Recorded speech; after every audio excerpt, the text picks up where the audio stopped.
Good evening. We begin with a major new look into how the COVID-19 pandemic is affecting the BC population, and much of the news is encouraging.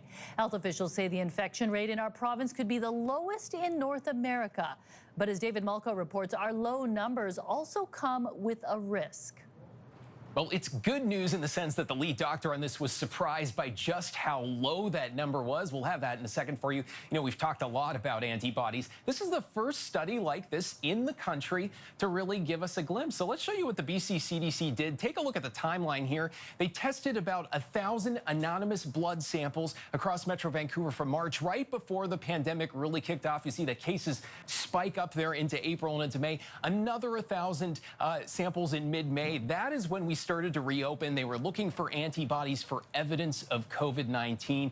Let us show you what they found. In March, waiting for the number here, it is 2 out of 869 samples that were positive for antibodies. In May, you see it there. The number is 4 out of 885. That is less than 1%. In fact, it's less than half of 1%. Why does this all matter?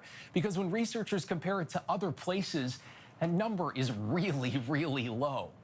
So although, David, if fewer people have antibodies, then what about our hopes for immunity, or so-called herd immunity? Well, exactly. That's the flip side here. Remember, it was never about 0 cases. It was about keeping the number manageable for the healthcare system. So big bravo for doing our part, according to the lead author here, but also a big flashing warning sign. It's a double-edged sword. We effectively prevented the impact of the first wave. We bought ourselves time, but it's clear this is the beginning of the beginning, and we still have a long way to go. A long way to go. Now, one more quick thing. The total positive tests in BC, you're familiar with that number. You see it here. It's just over 3,000.